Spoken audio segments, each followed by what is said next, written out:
Welcome to Understanding Diversity and the Law. Well, I'm Scott Warwick, and I have been an employment attorney for 30 plus years. And I have been in human resources for over 40 years. And I have dedicated my life to making sure that everyone is treated like a human being. So diversity, inclusion have been huge parts of my life, which means including diversity of ideas, that it's okay to disagree with each other and be different. And I published a book on this called Tolerance and Diversity for White Guys and Other Human Beings, which was my sarcastic sense of humor trying to tell the world everyone should be included. Well, from some folks out there, that got me death threats because white guys are the problem, I was told. And so I changed the title to Living the 5 Skills of Tolerance. They're the same book, exactly the same book, just changed the title. And it's amazing. I'll hear those same folks, oh yes, that's so much better. Really? Really? It's just a new paint job.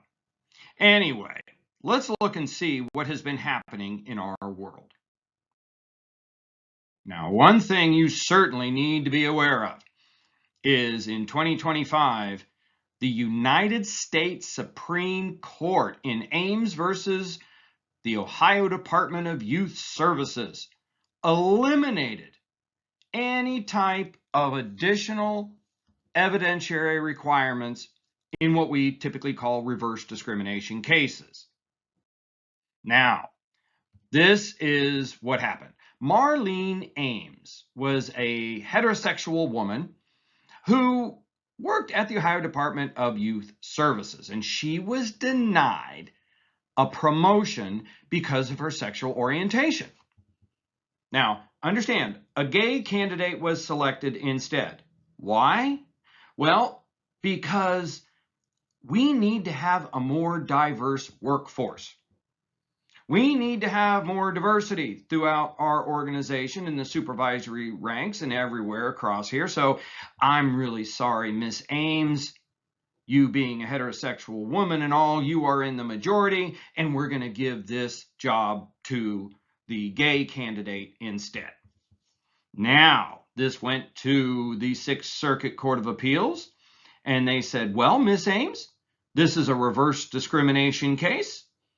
You're going to have to prove with additional evidence to show that the Ohio Department of Youth Services, quote, was the unusual employer who discriminates against the majority. So yes, because Marlene Ames was straight, she had to show additional evidence to prove that she had been discriminated against. And that was the issue that went to the United States Supreme Court. Why is it that someone in a position of majority has to prove more than someone who is in the minority? Well, the United States Supreme Court in a unanimous decision. Now, I want you to understand here, we have a very diverse court. And if you don't believe me, just go look at them. All right, a lot of visual diversity. But you've got Ms. Jackson, who wrote the opinion, to the far, far, far, far left. But then you've got Justice Roberts and some of these others more over here on the far, far right. This is in the decision that unanimously was bought into by this United States Supreme Court. American employers have long been obsessed with diversity, equity, and inclusion initiatives that have affirmative action plans. Okay, no problem there. Initiatives of this kind have often led to overt discrimination against those perceived to be in the majority. In other words, yes, overt discrimination against people like Miss Ames for the sole purpose of balancing the field. And the United States Supreme Court came down and they said no. No. They said, according to Title VII, it isn't intended to protect certain groups, like the majority or the minority. Instead, Title VII is meant to prevent individuals from being subjected to adverse employment actions based on any of the classes listed. Now, you understand, you can morally disagree with this all you want. Knock yourself out. Absolutely, that's our diversity of ideas. I will respect your beliefs and honor them. And if I have my own beliefs, you can respect and honor those. It's okay to disagree. But guess what? It doesn't say justice in front of my name. It doesn't say judge in front of my name. Nobody cares what I think. Nobody cares what I think. All right? What matters? What the United States Supreme Court just said. Now understand, this has always been the law. If you go all the way back to Title VII, 1964, Hubert Humphrey, one of the sponsoring senators, got up and said, if you can show me anything in Title VII that gives special individual rights to certain groups over other people, if anyone's going to get special treatment, I'll eat this bill. Well, how many times have you heard, well, we got to look out for these people and these? Okay, you certainly have an argument for that, for past discrimination, but it's illegal. It's illegal. It's illegal. I have warned more groups about this for years. And part of that is why I was canceled. No, I am telling you right now, this is the law of the land, and you better understand that when it comes to your hiring, your programming, and everything. Now, have you ever been sitting there one day and you had a supervisor say, why do we have to go through all these warnings? Can we just fire him? I mean, come on, he's a white guy. Well, what if you put the word black in there? Oh, do we have to go all through these warnings and everything? Can't we just fire him? He's a black guy. He's a Jew. He's a Muslim. He's Asian. She's Asian. Oh, no, it's all illegal across the board. Pay heed. It's illegal. Now, something that you got in the way of advice is HR professionals must be consistent in the way they treat employees in similarly situated situations. You don't have to treat the vice president of marketing the same as you would treat a forklift driver, the same as you would treat an administrative receptionist or whatever, such as giving greater due process to females than to male females prior to termination. Everybody needs to be given the opportunity for due process. The same for all similarly situated positions and situations across the entire organization, not just your department, not just your location, across the organization. For the terminated male employee, the evidence of being treated differently than his female coworkers would give rise to a plausible claim of discrimination. Employers should not ask whether the person is part of a protected group when making an employment decision.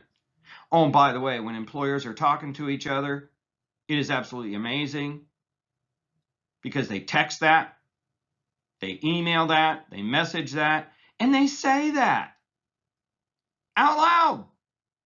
And you actually have to wonder why people testify against you. And I always love this. I go into organizations and they will say, oh, I don't know if we should say this. I don't know if we should tell you this. Well, I'm your lawyer, okay? Lawyers, ministers, priests, and doctors have client confidentiality. So guess what? I'm the only one in the room who's not going to testify against you, right? Because you put somebody down there knowing that there's a perjury charge coming your way. People tend not to lie, particularly when you got all these cell phones and recordings and all this other type of stuff going on out there. So that's the Ames decision, and it is a big one. Even playing field for everybody. And they even gave an example that I ran into with my own HR chapter in Columbus, Ohio. The chapter that I helped I was a founder. I helped found that organization. And because I disagreed and I became a whistleblower, I got canceled. Now, what happens is we get speakers that get up there and say that you should have special mentoring and leadership programs for Black females, for Latino females, for Black males, and on and on and on. No, United States Supreme Court. Now, this is advice from the United States Supreme Court, so I expect you to listen. For example, mentoring and leadership programs cannot be designed to favor certain protected groups. All similarly situated individuals must be allowed to participate. This is exactly the type of stuff that I've heard at over 25 diversity, DEI, inclusion conferences. I have spoken at over 25 of these conferences, and I've attended a lot more across the last 20 years. And I'm here to tell you, oh yeah, you get this illegal programming all the time. Now, here's another case that you've got to be aware of that completely changed the world of Title VII and what an employee has to prove to win in court. Well, here we got Miss Muldrow. Miss Muldrow is a police officer with the city of St. Louis. All right. She has a really cool assignment. She works with the FBI. Yes, there's a special unit, FBI people in the city of St. Louis, and she just loves it. Makes a little more money. She gets to drive a plain car. It's not a marked cruiser. She gets to wear her street clothes. She doesn't have to wear a uniform. That's pretty cool. And she doesn't work weekends. Okay.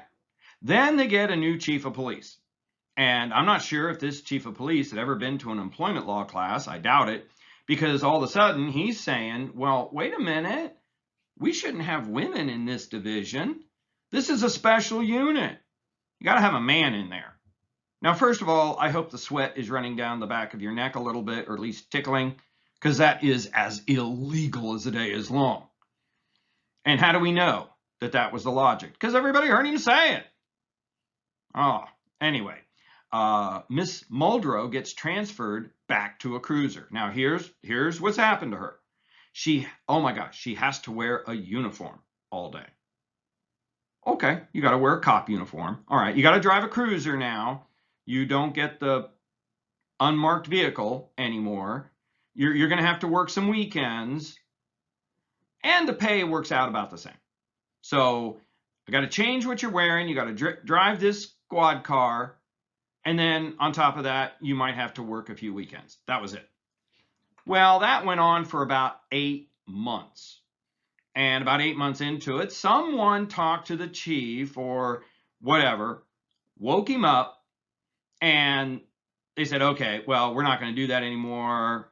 We were wrong to do that. So everybody gets their jobs back. So Miss Muldrow moved back into the FBI unit after only 8 months. She said, not good enough. You did this to me based on my gender. That was it. And she sued. And it went all the way to the United States Supreme Court. Now, here's what the old standard was. If you are harmed under Title VII, you have to show that you suffered substantial harm. Something substantial, something significant happened to you. And Miss Muldrow, just what you're wearing every day, driving a cruiser, and having to work a few weekends, that's not really anything. That's nothing. And just so you'll know, the person who is appealing the case comes first. So you see, Miss Muldrow lost at the trial, lost at the circuit court. Now she's going to the United States Supreme Court, and the United States Supreme Court came back and they found for Miss Muldrow. Yes. Why? Because nowhere in Title VII does it say that you have to suffer significant harm. Nowhere. That was all just made up by the courts. And this court, United States Supreme Court in 2024, came back and they said, no, all you gotta do is show that you were treated worse. That's it. Can you show that you were treated worse? And if you can do that, you win. Okay, this took a standard that was about 5 feet high of showing substantial harm down to a standard that is 5 inches high. Anyone could step over it. Just step over it. And let me give you a great example. I had a car dealership for a client. They've got car dealerships all over the place. I mean, everywhere. And they have this one location where these guys are telling all kinds of off-color jokes. These are the sales guys. They're using pretty foul gender slurs. I'll just let your mind wander on that one. You just go Google it. And she got upset. Imagine that. So she complained, and I got a call from, well, actually the chief operating officer. And the chief operating officer was saying, oh, look, yeah, we got this problem here, but you know what? We've decided we can take care of this. We're going to transfer her to one of our high-end dealerships, luxury cars like Mercedes. Okay. It's like 10, 12, 13 miles across town, but we're just going to transfer her over there where we really just don't have those problems. Just considering the atmosphere with $100,000, $150,000, $200,000 cars, we just don't really seem to have that problem there. So yeah, we got it all taken care of. And the HR person is on the phone with me, and I told the chief operating officer, then you lose. You lose. If she sues you, she's going to win. Because all she has to show is that you treated her worse because of her gender. So not only are you treating her worse, which means, yeah, she's got to drive another 10, 12, 13 miles the other direction when she has kids and lives in the other direction. So now she's going to have like a 20-mile drive instead of the 10-mile drive to get to work. How's she going to pick up her kids? How's she going to be home to see her kids? How's she going to change her arrangements? Let me tell you right now. And I sent him the Muldrow decision, a little recording of it. I said, I tell you right now, if you do this and you get sued, we'll have to settle the case because you're going to lose. It's a whole new world. You had better not treat anyone worse because of their protected class. And let me just clue you in here, folks.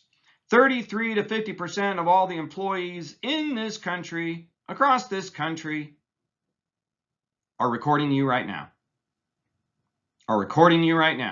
And I will tell you right now, those states like Pennsylvania, Illinois, California, these types of states where it is illegal to secretly record you, let me tell you, federal law trumps state law. We actually fought a war over that. Federal law trumps states' rights, states' laws. And what's that mean?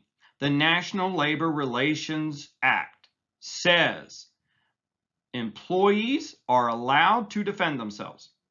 And if you're bringing them into a situation where their job could be discussed, anything relating to the wages, terms, and conditions of employment, anything like that, guess what? They're allowed to record you, and federal law says so, and that trumps your state law. So yes, all 50 states, your employees are secretly recording you, and we have supervisors and managers all day long who say things that are going to get you sued and you're going to lose. For instance, here's Mark Cuban. Now, he's testifying in front of Congress. So it's all recorded and everything. And understand the best of intentions here. He is saying, I only ever hire the person that will put my business in the best position to succeed. And yes, race and gender can be part of that equation. I view diversity as a competitive advantage. Well, Andrea Lucas, this happened a couple years ago, the EEOC commissioner came out and said this: unfortunately, you're dead wrong on the black letter of Title VII law.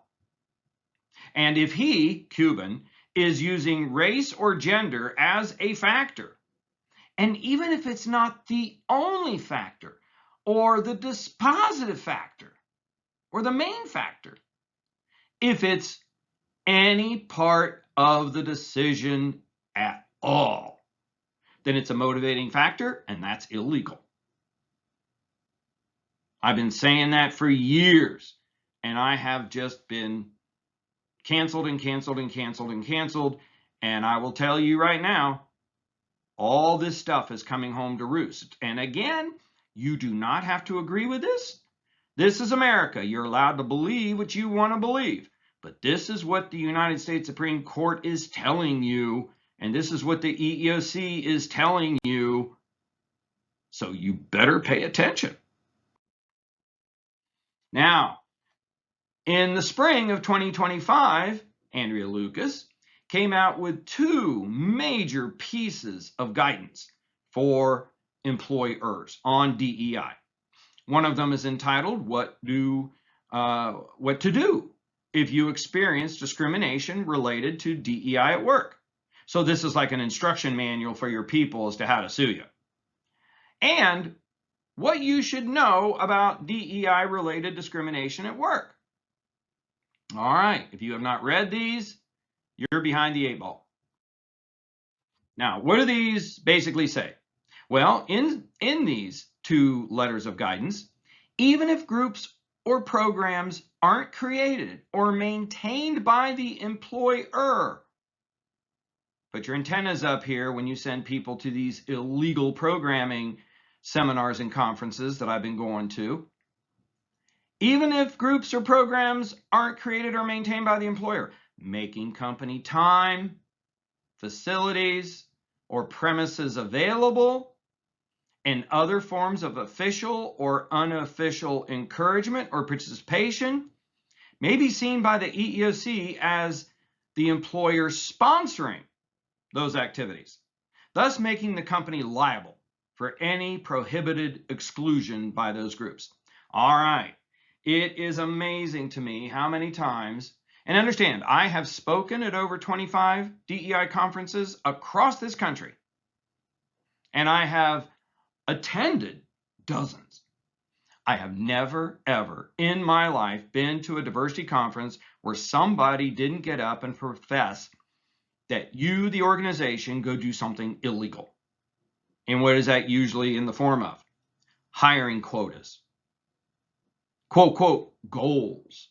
It was amazing. I was talking to a high-ranking official at SHRM, and I said, no, these quotas are illegal, and companies keep doing them.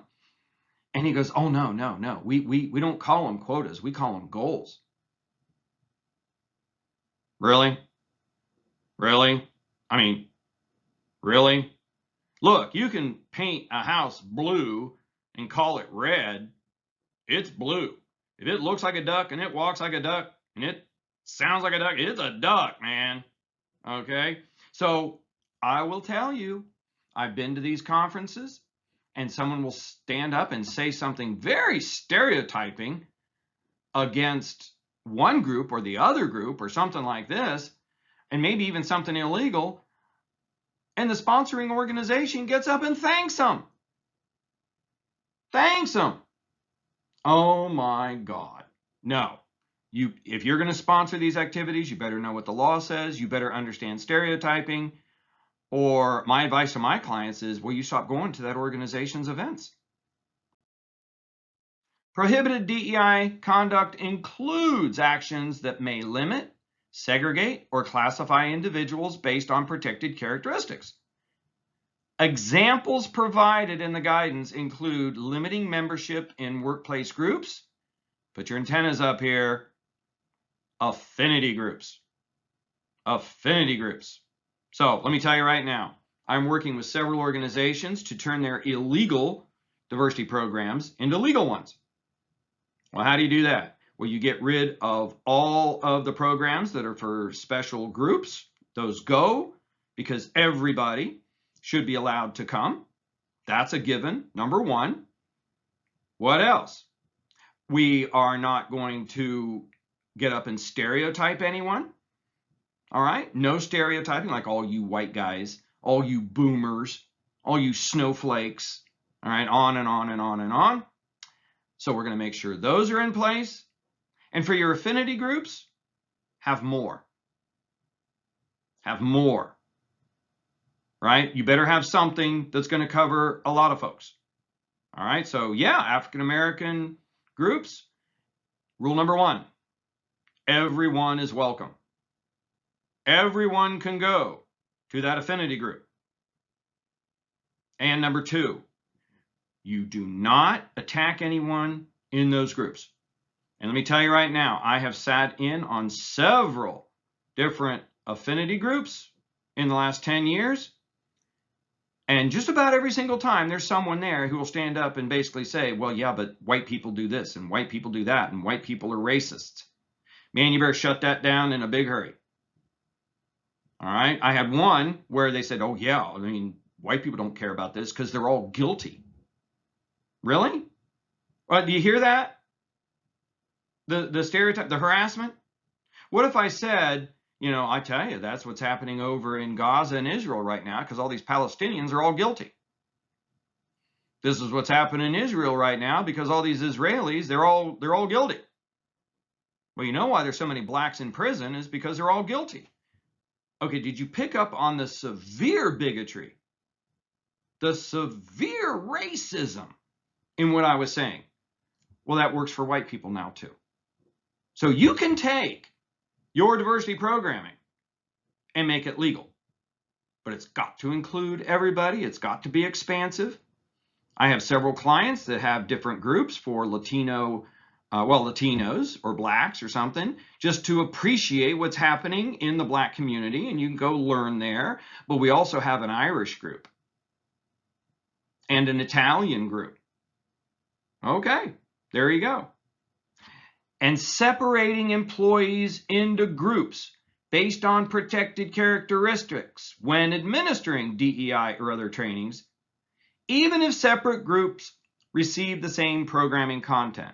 In other words, everybody can come to this event, which is kind of cool. I can go learn about Japanese culture. I can go learn about Medicare. I can go learn about black culture, whatever that is, okay? I mean, come on, there's so many different cultures in this world, but you get the idea. This is the EEOC coming down here. Your own DEI training may give rise to hostile work environment claims. Well, that's what we've been talking about, stereotyping and all this stuff. An employee's reasonable opposition to DEI training may constitute protected activity if the employee provides a fact-specific basis for his or her belief that the training violates Title VII. I get this a lot, where someone somewhere will go in and stereotype white people, stereotype Jews, Asians, or something like this. No, you will live to regret that. Now, think about it. If you had a speaker come into your organization, or if you were at a conference somewhere where someone stood up and said, Jews are all taught to be demons. All right. Do you think the people sponsoring the DEI event would thank the speaker for that? Or did they just go off rails and they're going to condemn what they had to say? What would you do? Would you get up and walk out if someone had this type of horrendous comment to make? Well, this is illegal. Clearly illegal. That is part of a hostile environment claim? Absolutely. But what's the difference? What's the difference? All white people are taught to be demons. I was told point blank that all white people are guilty. They're all guilty. No, that will get you sued. And quite frankly, I would think that you would be offended by that. So what's the difference? If I have someone from the far, far, far, far, far right throw their fist 180 degrees, what's the difference between that and someone from the left throwing their fist 180 degrees? Well, let me tell you, they meet in the middle and they become the same thing. Racist bigots. None of that should ever be allowed in your organization from a moral standpoint, from a safety standpoint. But I'll tell you right now, you're getting sued for that these days. Getting sued and civil rights charges. Why? Because you're going to lose. You got to look back to the wise words of Martin Luther King. We cannot defeat the enemy by becoming the enemy. And that's why DEI is having a lot of problems right now. Is there some really great diversity and inclusion people out there, and there are some terrible ones who stand right up and openly say that all white people are racist, that all white people are guilty, that. You sponsor that today from some of these best-selling authors, your organization is liable. There's no doubt about it. Well, let's look at what caused a huge uproar at the beginning of 2025. And we're going to take a look at President Trump's executive orders that directly relate to DEI programs. And understand, President Trump wrote these executive orders, and these executive orders apply to anyone who has a contractual relationship with the government, like grants.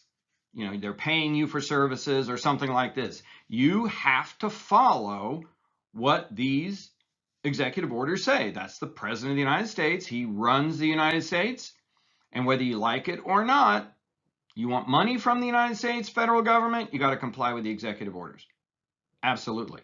And if you are a contractor of a contractor, you got to read that contract, because a lot of times the federal government will make contractors put this executive order language into their contract. So I worked at a juice box company, and we filled Smucker's jelly into these boxes. We packaged Smucker's jelly. Well, my company did not have a contract with the federal government, but Smucker's sure did.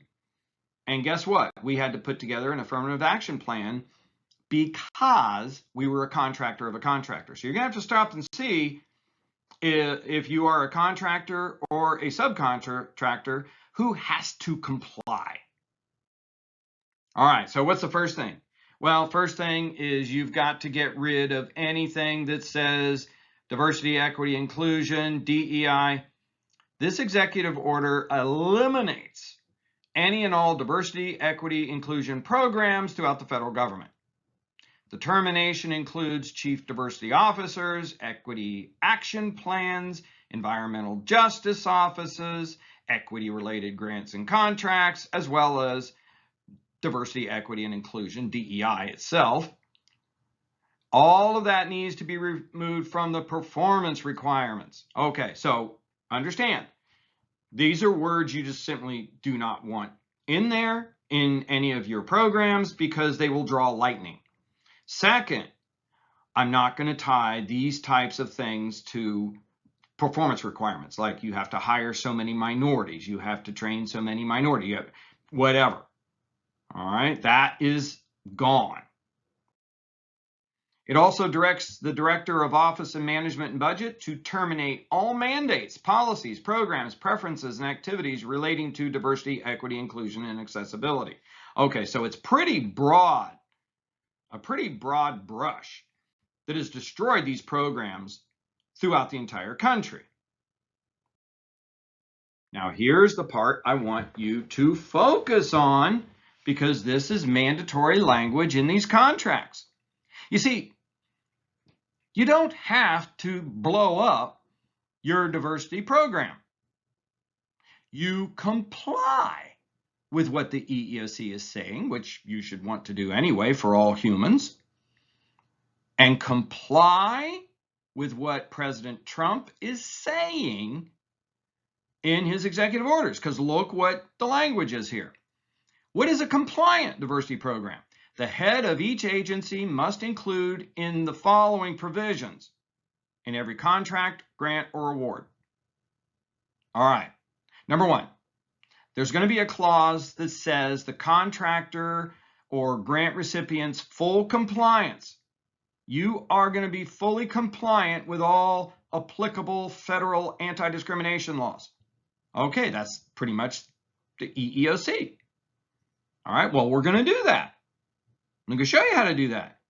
A clause requiring the contractor or recipient to certify that it does not run any programs promoting DEI, and here's the kicker, that conflict with any applicable federal anti-discrimination laws. Okay, so you kind of see you can tailor this and be in compliance. I recommend that you re-engineer your entire diversity program and make it part of your safe culture. And all of your programming should fall into these three buckets. I mean, if I've got somebody who's picking on someone because they're black, because they're Nigerian, because they are a woman, because they're whatever, because they're a Satanist, well, isn't that all going to fit into the harassment and bullying from the EEOC? Absolutely.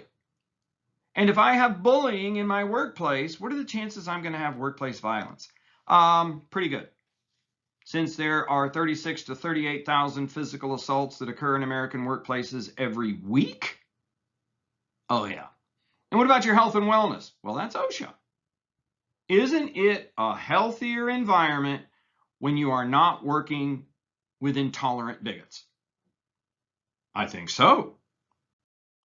Well, what if somebody says, oh, yeah, all you've really done is you changed the title to a safe program and you're doing the same DEI stuff? No, we're not stereotyping anyone.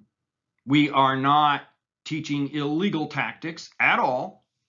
And actually, for the harassment and bullying bucket, we're following 100% the direction of federal law, of the federal guidelines from the EEOC that we got in 2016. Yeah, several years ago. Now think, yeah, there's a big similarity here, but the whole idea is to eliminate bullying, to have an inclusive workforce. Number one, tolerance. Tolerance. And let me just clue you in, for those of you who demand acceptance, I will tell you right now, the United States Supreme Court in the Bostick decision a few years ago requires tolerance. Actually, about half a dozen times, the United States Supreme Court says you will be tolerant. And that was the decision, the Bostick decision. That was the one that said that sexual orientation and gender identity are protected classes under Title VII. They are. All right, so guess what? You're going to be tolerant, which means I'm going to control how you behave. Your beliefs, you want to hate Satanists? You want to hate Palestinians? You want to hate people who are Jewish? Okay, I can't tell you what to do as far as your beliefs are concerned, but I'm going to control your behavior on and off the job. If you're going to post things on Facebook or God knows what, no, that's not going to be tolerant, and you're fired. Bullying. You got to define bullying. Conflict resolution. I recommend the EPR skills, empathic listening, parroting, and rewards, because if you can't address and resolve conflict, everything's going to blow up.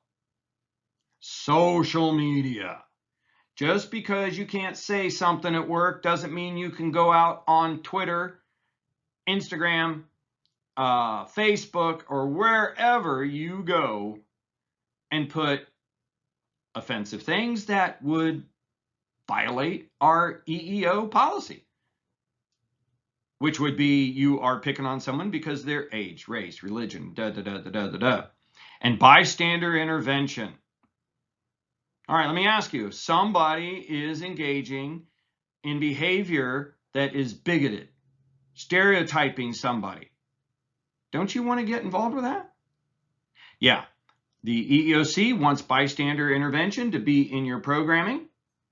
And I'll tell you, bullying, racism, stereotyping stops 57% of the time within 10 seconds when a bystander speaks up. So where are we going now? We have to re-engineer our DEI. So what are we going to do? Is it safe? Is it safe? Is it safe for you to go to work? So what's a safe culture program? Well, that's the set of values that govern your organization. Do you agree with these things? And I will tell you, this is all in compliance with OSHA and the EEOC and President Trump's executive order directives. Will I go home alive? Well, that's vintage OSHA. Is the environment safe from germs in the middle of a pandemic? Here you go. Is it safe to be different? Like being black or female or gay or so on. Is it safe to disagree with other people? Is it safe to disagree with my boss? And if it isn't safe, you have no trust. We want to build trust in an organization because you cannot have a team without trust. Now, do you agree with these? And I want to know what your people think. Racism and bigotry are wrong, no matter who's doing it. No one should be attacked, bullied, discriminated against, or stereotyped just because they're different. Everyone, the transgenders, the Satanists, the Catholics, the Jews, everyone should be able to go to work every day in an environment that is safe. And do you agree we are all human beings? And I would say if you've got people who don't agree with that, they're not going to fit into your new culture because they're going to get you sued. And 90% of the people out there, I think, are good, decent people. 5 to 10%, no, they're just trolls. They're just trolls. They're trolls. You go to work every day with them, and it's like playing whack-a-mole. All right? So, no, you enforce your culture. If you're serious about it, you enforce that culture for everyone. So I recommend looking at a safe culture. A harassment, bullying, whole set of trainings for your people. You want to put those together. Violence, oh, we do not want violence. And health and wellness. And what do I mean by that? If you work with intolerant people, makes your gut churn chronically, ongoing, that's worse than smoking. Yeah, I'm not kidding. It's worse than smoking. It's 40% worse than smoking. It will kill you prematurely, 40% faster. It will give you Alzheimer's, and it will give you mental disorders, brain disorders like post-traumatic stress disorder. I want a safe culture, which is for my brain, my body, and everyone else's brains and bodies, so we can go to work and live longer. And of course, if you would like some help re-engineering your diversity program so that it does comply with the law, give me a call, shoot me an email. I'd be happy to help. I have worked on my program for the last 10 years, and I call it Building a Safe Workplace.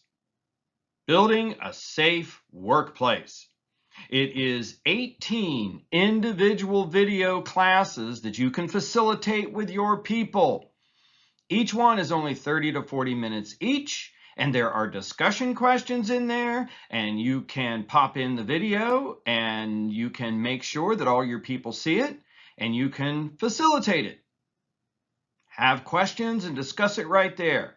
All of these programs are based on OSHA and or the EEOC. These are all legally compliant, and they do not stereotype anyone, and nothing illegal. You can rest assured that these different samples of programs I got right there, couldn't fit them all on the slide. You can instantly restart your diversity program pretty quick. Instantly, actually. So if you want to check out my Building a Safe Workplace program, go to my website, scottwarrick.com, and hover over the menu at the top, over the store, and go down to Building a Safe Workplace. This will jumpstart you into the 21st century, and you won't miss a beat. And of course, if you would like some help with re-engineering your diversity program and building a safe workplace, well, you can go look at my videos at scottwarrick.com. Hover over the top menu bar where it says Store and click on to Building a Safe Workplace. And you can see all kinds of information there. Or you can give me a call, 614-738-8317. Or shoot me an email, scott@scottwarrick.com.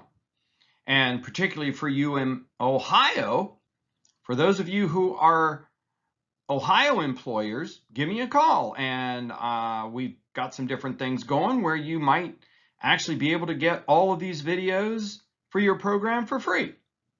Yeah, for free. So, hey, if you're at all interested, give me a buzz.